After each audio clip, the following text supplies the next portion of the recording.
The judgment and the awakening the council chamber of the Galactic Union stretched beyond what human eyes could fully comprehend. Ambassador Marcus Chen stood at the center of a circular platform that floated in mid-air, surrounded by tiers of seats rising like a coliseum toward a ceiling, lost in artificial stars. Around him sat representatives from 600 civilizations, beings so different from one another that Marcus wondered how they ever agreed on anything. Some had scales that shimmered like oil on water. Others possessed bodies made of crystallized light contained in elegant force fields that hummed with energy. There were creatures with 6 legs, beings that floated without visible means of support, and entities that existed as clouds of luminous gas inside transparent spheres. Marcus had spent 3 months preparing for this moment, learning the proper greetings for dozens of species, memorizing the protocols that governed Union proceedings. Now, standing before the assembled powers of the galaxy, he felt the weight of 7 billion souls resting on his shoulders. The translation matrix filled the chamber with a soft whisper as it converted his words into 600 different languages simultaneously. Marcus had practiced his speech countless times, refining every word and gesture. He activated the holographic display with a touch to his wrist device, and images of Earth materialized in the air around him. Blue oceans sparkled under white clouds. Green forests stretched across continents. Cities gleamed with lights that rivaled the stars themselves. Marcus spoke with passion about humanity's journey. He showed them the Great Pyramids and the International Space Station. He displayed works of art that had moved billions to tears, played music that transcended language, shared scientific discoveries that had unlocked the secrets of matter and energy. He talked about human compassion, about doctors who worked in war zones, teachers who dedicated their lives to children, engineers who built bridges across impossible chasms. He showed them humanity at its best, hoping it would be enough. The evaluation had taken 6 months. Union scientists had visited Earth, examining everything from human DNA to political structures. They had interviewed world leaders, studied history archives, analyzed technology levels, and filed thousands of reports. Marcus had answered their questions with honesty, even when the answers made him uncomfortable. He had hoped that transparency would demonstrate humanity's readiness to join the galactic community. Now came the judgment. High Arbiter Zelthorum rose from the central dais, his form resembling a mantis carved from blue crystal, light pulsing through his body like a heartbeat. When he spoke, the translation matrix rendered his words in flat, emotionless tones that somehow made them more terrible. The Union has completed its comprehensive evaluation of species designation human, planet designation Earth. We have applied all standard protocols established over 15,000 cycles of galactic governance. Our decision is final and unanimous. Humanity is denied membership in the Galactic Union. Furthermore, Earth is hereby placed under developmental quarantine. Marcus felt the words like physical blows. Denied. Quarantine. He had prepared himself for this possibility, had run through scenarios in his mind. But nothing could have readied him for the reality of hearing those words spoken aloud before 600 civilizations. Zelthorum continued as if reading from a shopping list, his voice devoid of sympathy. The reasons for denial are multifaceted.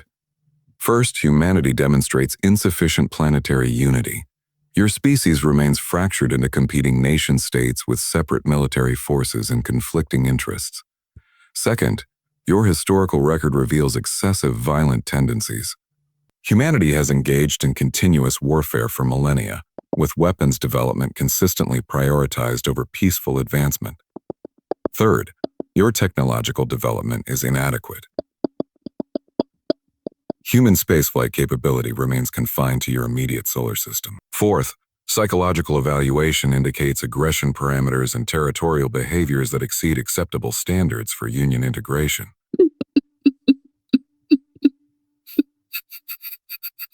Marcus wanted to argue, to explain that humanity was changing and growing and learning, but Union protocols forbade any response during official judgments. He could only stand there and listen as his species was dissected, found wanting. The quarantine will remain in effect for no less than 1,000 cycles, Zelthorum announced. During this period, No Union species may establish trade with Earth, share technology with Earth, or maintain formal contact with Earth except through designated monitoring stations. Remote observation probes will track your development. This judgment is binding and irreversible under Union law.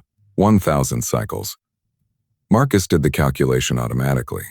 In Earth years, that meant nearly 2,000 years, longer than all of recorded human civilization. The Union had not just rejected humanity.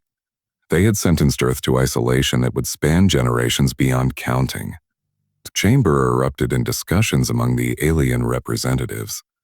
Most seemed satisfied with the judgment, nodding their various heads or making whatever gestures indicated agreement in their species. A few appeared sympathetic, their body language suggesting discomfort, but sympathy changed nothing. The decision was made.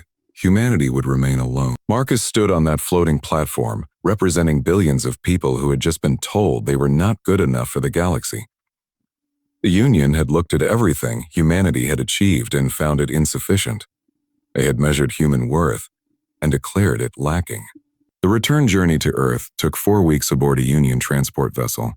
They gave Marcus passage as a courtesy, but no Union representative spoke to him during the voyage.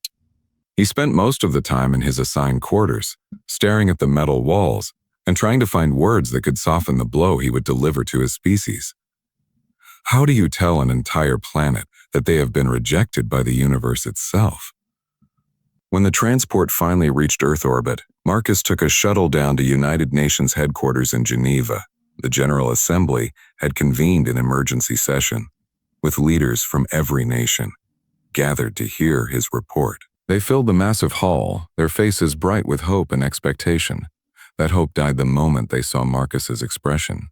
"They rejected us," Marcus said simply, his voice echoing in the sudden silence. "The Galactic Union has placed Earth under quarantine. We are forbidden from contact with any member species for 2,000 years. We are alone." The assembly hall erupted in chaos. Some delegates wept openly. Others shouted in anger or disbelief. A few sat frozen in their seats, unable to process what they had heard. Marcus watched it all with empty eyes, feeling like he had failed not just his species, but every human who had ever looked up at the stars and dreamed of reaching them. But in the chaos, one voice cut through the noise like a blade. Dr. Elena Volkov, the director of Earth's Deep Space Initiative, stood at her seat in the Russian delegation. She was a small woman with gray hair and eyes like steel, and when she spoke, people listened. "So they think we are not good enough," she said, her accent thick but her words clear. "They think we are too violent, too primitive, too divided to join their perfect union. They have sentenced us to 2,000 years of isolation, expecting us to beg for another chance when that time expires." "That is correct," Marcus replied, exhausted beyond measure. "Then we will prove them wrong," Volkov said, and there was something dangerous in her smile. "Not by begging, not by waiting. We will do it our way. We will build in places they do not watch, in regions they do not care about. We will grow strong in the darkness they have forced upon us. And when we are ready, when we have built something they cannot ignore, we will show them what rejected species can accomplish." The assembly erupted again, but this time with energy instead of despair. Arguments flew back and forth across the hall. Some called Volkov's proposal madness. Others called it humanity's only hope. General Zhang Wei of the United Earth Defense Force stood and raised his hand for silence. "I support Dr. Volkov's plan," he said. "We have resources, knowledge, and determination. What we lack is their approval, and I am no longer convinced we need it. The Union has given us a gift, though they do not realize it. They have stopped watching us closely. They think we are primitive and harmless. That gives us the greatest advantage any civilization could ask for. We have been underestimated." Dr. Volkov pulled up a holographic star chart that filled the air above the assembly floor. It showed vast regions of space far beyond Union territory, areas marked as explored but deemed worthless by galactic standards. "These are the forgotten reaches," she explained. "The Union surveyed these systems centuries ago and found nothing they valued. No rare minerals they need, no strategic positions they want. These regions are beneath their notice. You want us to colonize there," Marcus said, understanding dawning. "In secret, away from their monitoring." "Exactly," Volkov confirmed. We send colony ships in secret, disguised as asteroid mining operations within our solar system. Once beyond their monitoring range, we jump to light speed and disappear into the forgotten reaches. We build colonies, develop our technology, and grow strong where they cannot see us. By the time they realize what we have done, we will be too powerful to dismiss. The debate lasted for hours, but in the end, the vote was unanimous.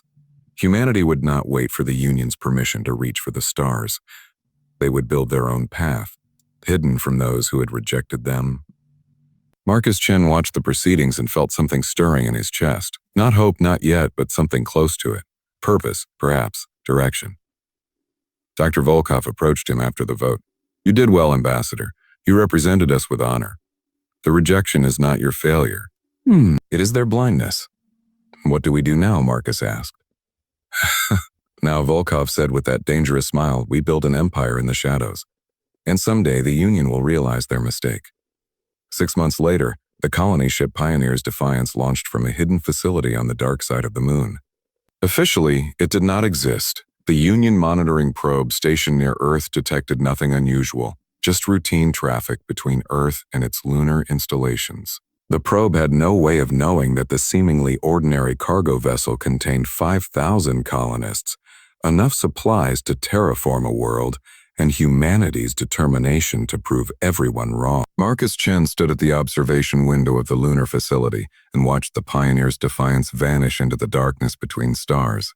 His grandson stood beside him, a boy of 8 named David, who would grow up in a universe very different from the one Marcus had known. "Where are they going, Grandpa?" David asked. "To build a new home," Marcus replied, "in a place where no one expects us, where we can grow strong and free. Will we ever see them again?" Marcus smiled and put his hand on the boy's shoulder. "Someday, David. Someday we will have so many colonies that the Union will not be able to ignore us, and then they will understand that rejecting humanity was the biggest mistake they ever made." Behind them, engineers prepared the second colony ship for launch. Then the third. Then the 10th. Earth had been given isolation, and humanity was turning it into opportunity. In the darkness between stars in regions the Union considered worthless, humanity was about to begin the greatest undertaking in its history. The Galactic Union thought they had judged Earth and found it wanting. What they had actually done was set humanity free from their rules and their limitations. In trying to keep humanity small, they had given Earth the perfect conditions to become something magnificent. The age of the Shadow Empire had begun, and the galaxy would never be the same. Rise of the Shadow Network. 200 years had passed since the Union's rejection, though for the long-lived species of the Galactic Union, this was barely a moment in their collective consciousness. Species that counted their lifespans in centuries viewed time differently than humans did. To them, Earth remained frozen in their records as a quarantined world full of primitive beings, not worth a second thought or a first concern. The monitoring probe stationed near Earth's solar system continued its routine scans every decade, filing reports that confirmed exactly what the Union expected. Humanity remained confined to their home system, building small space stations and mining asteroids with outdated fusion technology. The probe detected no faster-than-light travel, no expansion beyond their sun, no evidence of growing power. Earth appeared exactly as primitive as the Union had judged it to be, and so the probe saw no reason to look closer. What the probe did not see was the truth. What it could not detect was the revolution that had transformed humanity into something the Union had never imagined possible. Commander James Rotterdam stood on the observation deck of New Terra Station and watched ships come and go from the massive orbital docks. He was the great-grandson of Marcus Chen, and he had never seen Earth except in historical archives and family videos. He had been born here in the Forgotten Reaches, on a space station orbiting a world that humans had built from nothing. His grandmother had been among the original colonists on the Pioneer's Defiance, and his mother had helped terraform 4 worlds, turning lifeless rocks into gardens where humanity could thrive. Now, at 40 years old, James commanded the Northern Fleet of the Terran Shadow Network, the military arm of humanity's secret empire. Below his station, the planet New Terra glowed blue and green, its oceans reflecting sunlight from a star the Union had surveyed and dismissed as worthless 2,000 years ago. Once, New Terra had been a frozen ball of ice with an atmosphere of toxic methane.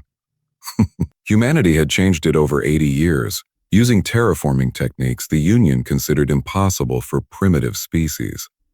Now 3 billion humans called it home, living in cities that rivaled anything Earth had built, working in industries that produced technology the Union had never dreamed of. Parks filled with trees from Earth covered the continents. Oceans teemed with fish descended from terrestrial stock. Children played in streets that had not existed when James was born. New Terra was not just a colony. It was proof that humanity could build paradise anywhere they chose. Commander Rotterdam, a voice called from behind him. Captain Sarah Kim approached with quick steps, her uniform bearing the insignia of the stealth ship Shadow's Edge. "You asked to see me before the council meeting." James turned from the window and nodded. "I wanted to show you something before we present to the full council tomorrow. Something that changes everything." He led her to a secure laboratory deep in the station's core, past security checkpoints that scanned their DNA and brainwave patterns. Inside, holographic displays showed technical schematics that would have made Union scientists weep with envy or terror, depending on their perspective. "This is our latest breakthrough," James explained, highlighting one particular design with a gesture. "We have been studying the Union monitoring probes for 2 centuries, analyzing how they detect ships and signals, reverse engineering their scanning technology. We finally cracked their entire sensor network architecture." Captain Kim leaned closer, her eyes widening as she absorbed the implications. And we have developed a communication system they literally cannot detect," James said with undisguised pride. "We call it the silent web. It uses quantum entanglement in ways Union technology does not even look for, because their scientists believe it is theoretically impossible. Their assumptions about physics have become their blind spot." Kim whistled low. "Instant communication across any distance, completely invisible to their sensors. Every colony, every ship, every station coordinating in real time. Exactly." This was how humanity had thrived in the shadows while the Union assumed Earth remained primitive and confined. While the Union thought humans were still learning to mine asteroids, 38 hidden colonies had been advancing at incredible speed, unshackled from Union regulations and free to innovate without restriction. Humans had always excelled at learning through observation, at reverse engineering technology and improving upon it.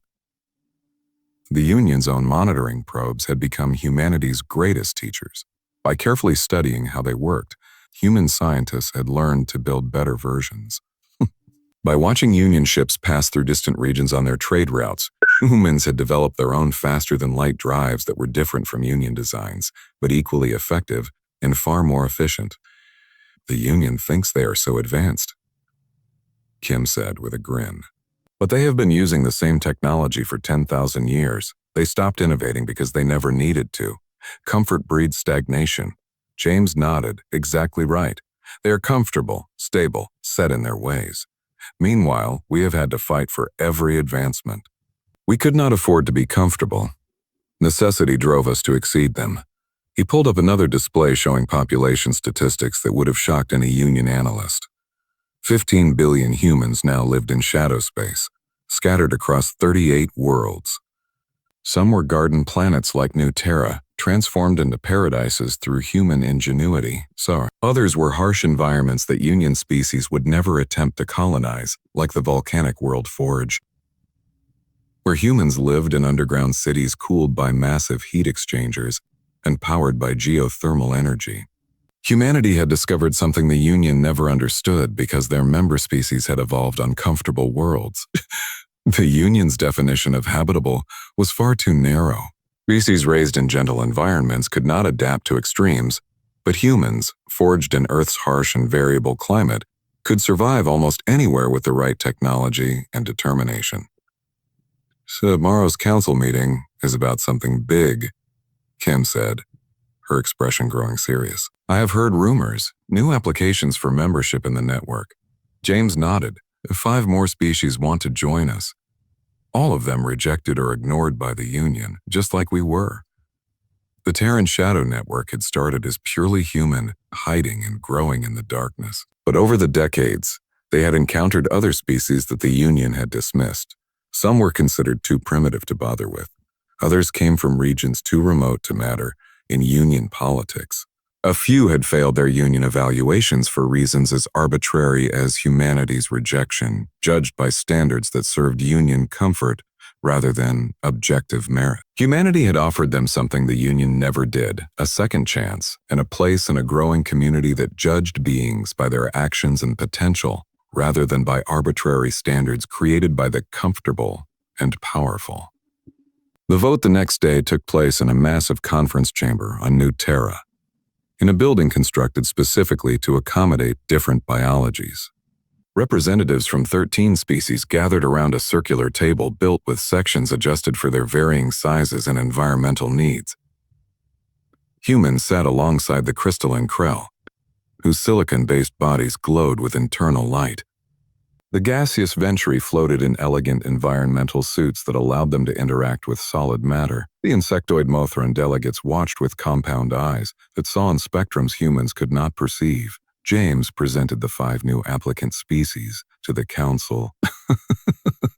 The saline were aquatic beings rejected by the Union for having too much genetic diversity, which Union bureaucrats claimed made them unstable as a civilization. In reality, they were brilliant engineers who thought in 3 dimensions better than most species because they had evolved in ocean environments where up and down were suggestions rather than absolutes. The Broken Claw were reptilian warriors from a harsh desert world, rejected because Union evaluators decided they were too militaristic. What the Union failed to understand was that their military culture emphasized honor, discipline, and protecting the weak, not conquering neighbors. The Singing Stones were beings of living crystal, rejected because they reproduced too slowly for Union economic models. They possessed knowledge of physics and mathematics that spanned millions of years, passed down through their crystalline structures. The Silver Winds were energy beings from the outer reaches of the galaxy, rejected because Union scientists could not understand their biology well enough to categorize them properly. They offered mastery of energy manipulation that could revolutionize power systems across the network. The Dreamwalkers were a species of telepaths rejected because the Union feared telepathy, viewing it as a threat to privacy and individual autonomy. What the Union never bothered to learn was that Dreamwalker culture had strict ethical codes about mental contact, far more rigorous than most species' laws about physical interaction. All in favor of accepting these 5 species into the Terran Shadow Network asked Ambassador Lisa Torres, the current human representative to the Council. Every species voted yes without hesitation. The new delegates wept or made whatever equivalent expression their biology allowed, overwhelmed with gratitude at being given a second chance by beings who understood rejection. "Welcome to the family," Torres said warmly. "We do not care what the Union thinks you should be. We only care about who you choose to become and what we can build together." This was humanity's philosophy, forged from their own rejection and refined through 2 centuries of building in the shadows. Judge beings by their choices and their potential, not by arbitrary standards. Offer second chances to those the powerful have dismissed. Build something better than what rejected you. After the vote, James returned to his command center. Captain Kim found him there hours later, staring at tactical displays. "You should rest," she said. "You have been working for 40 hours straight." "Cannot rest," James replied, his eyes fixed on the screens. "I am working on something new. Something that might change everything." He showed her designs for a new generation of ships. They were sleeker and faster than anything humanity had built before. True stealth warships that could move through Union space completely invisible to their sensors, armed with weapons Union shielding technology could not defend against. "Why?" Kim asked quietly. "We have managed to stay hidden for 2 centuries. Why build weapons now? Why risk exposure?" James turned to face her, his expression serious. "Because hiding cannot last forever, Captain. Eventually, something will happen that forces us to reveal ourselves. Some crisis will arise that demands action. And when that day comes, I want us to be ready. Ready to defend ourselves, ready to help others, ready to stand as equals rather than as primitives begging for acceptance." Kim understood. The memory of rejection still burned in humanity's collective consciousness, passed down through generations. They had built an empire in the shadows not out of fear, but out of determination. They had proven they could thrive without the Union's approval or assistance. But deep down, every human wondered what would happen if the Union ever discovered the truth about humanity's secret expansion. The distress signal reached every corner of known space 3 months later, cutting through thousands of communications channels simultaneously. It was the Galactic Union's first galaxy-wide emergency broadcast in over 3,000 years, and the desperation in it was unmistakable. All civilizations, Union members and non-members alike. This is an urgent call for assistance. The Void Swarm has invaded Union space and is consuming inhabited worlds. 7 member planets have already fallen. Billions of lives have been lost. We request immediate military aid from any species capable of providing it. We are offering technology sharing, territorial concessions, and future membership consideration to any civilization that assists us in this crisis. On Earth, the official government received the message and did exactly what was expected of a quarantined primitive world.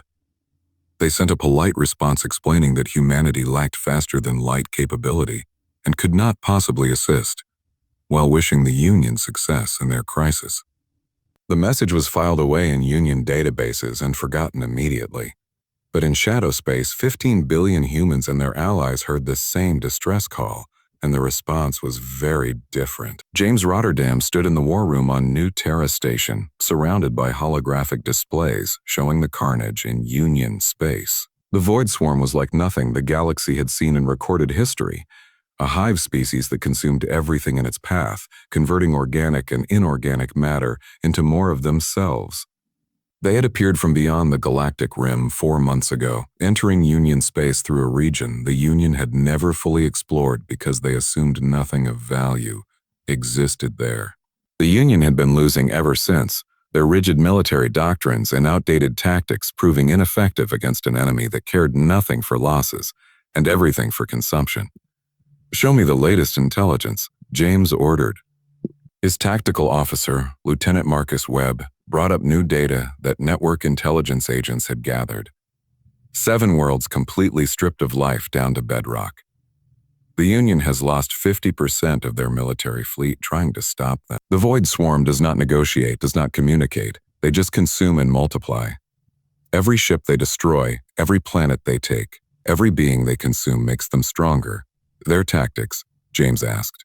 "Mass assault with overwhelming numbers," Webb replied.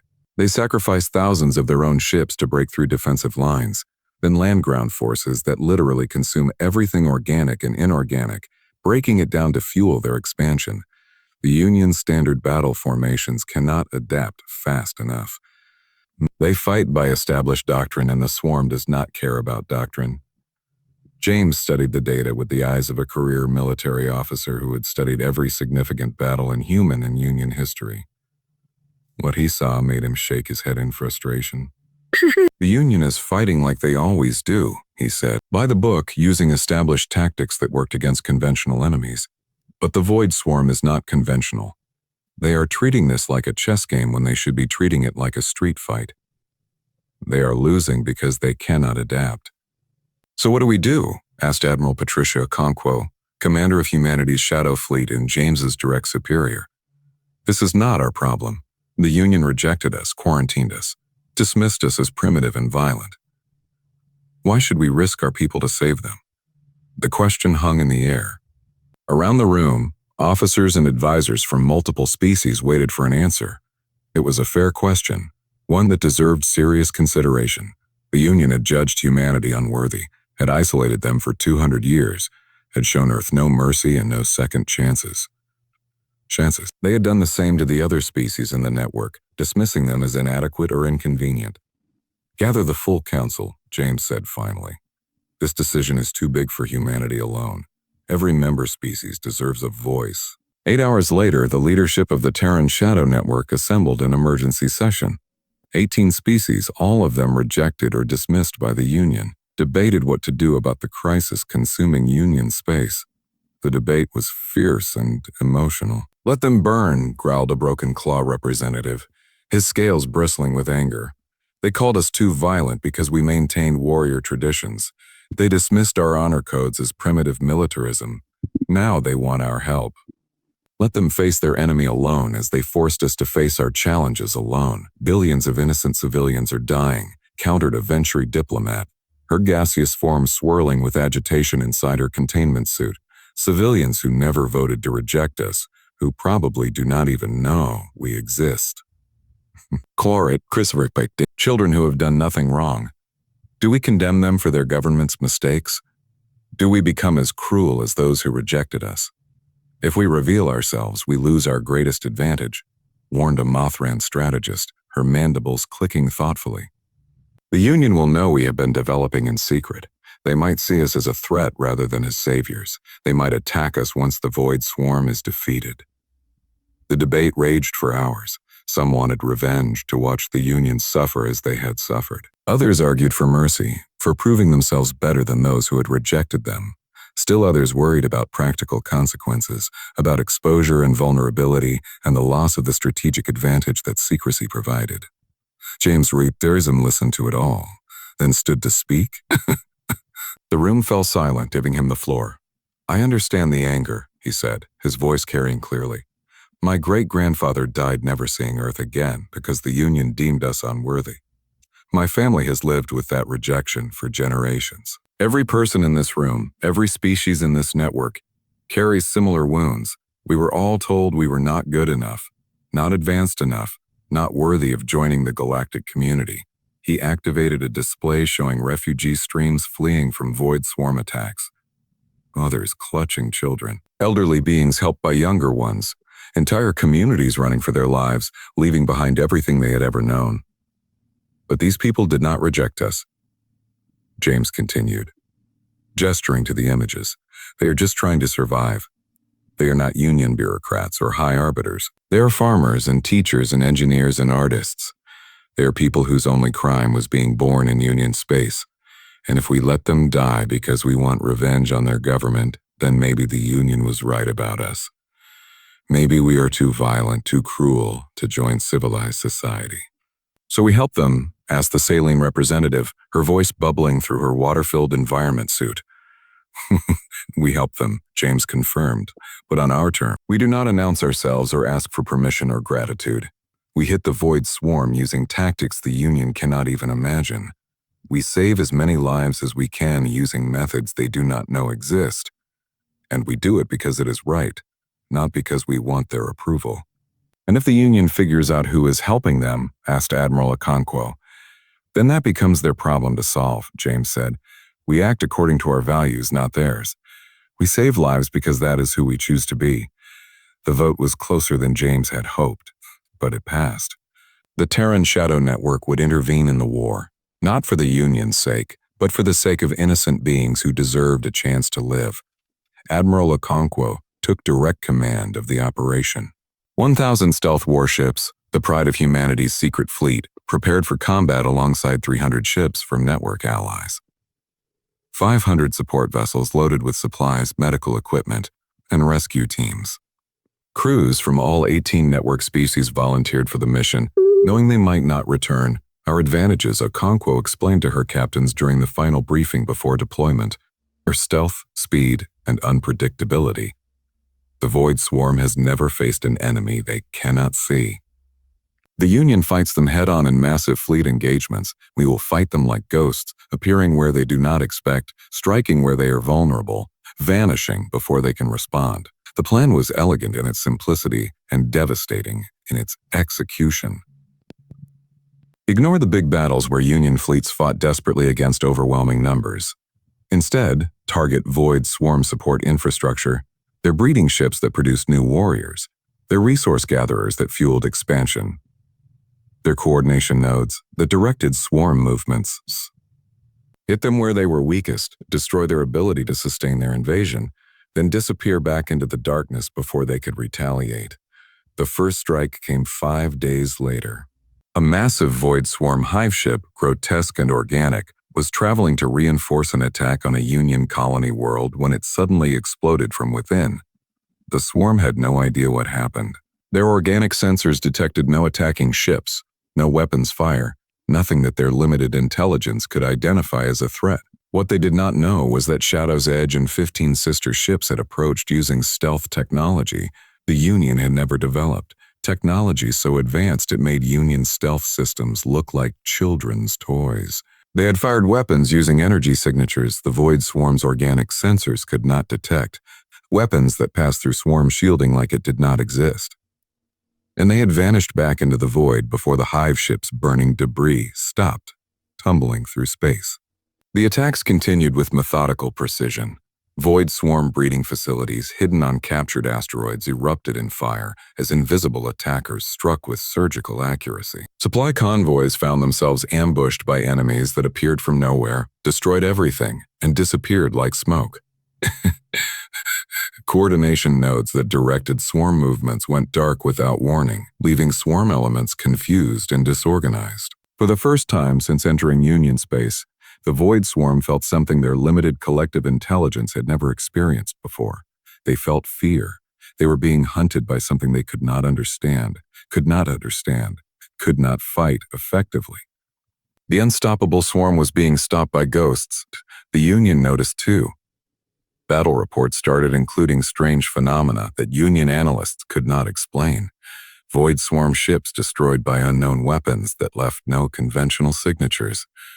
Enemy formations disrupted by mysterious explosions that appeared to violate known physics. Refugee ships saved by unidentified vessels that vanished before they could be thanked or properly scanned. Union military leadership convened emergency meetings to discuss the strange new developments. Some theorized secret weapons projects by member species.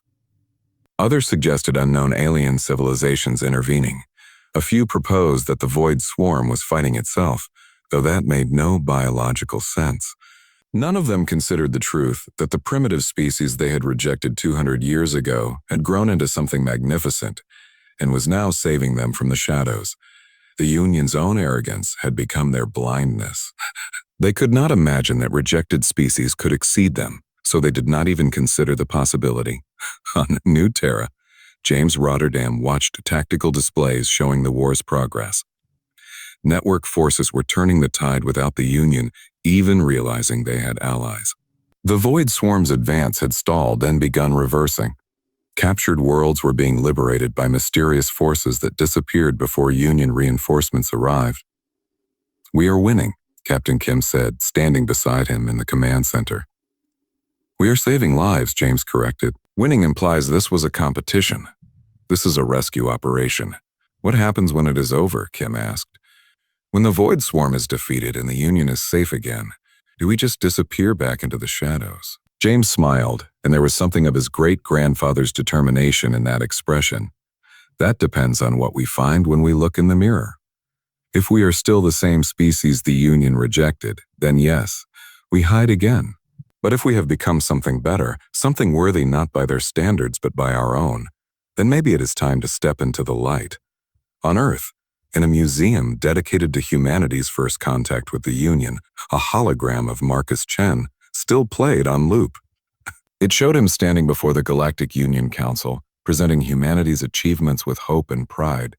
Visitors came from across Earth to see it, to remember the day humanity was rejected and the day humanity decided to prove the galaxy wrong. Young David Chen, now an old man himself, stood before the hologram of his grandfather and smiled. Marcus had died 50 years ago, never knowing the full scope of what his rejection had inspired. But David knew, and soon the entire galaxy would know. The Shadow Empire had grown strong in the darkness. Now, whether by choice or necessity, it was time to see if they could stand in the light.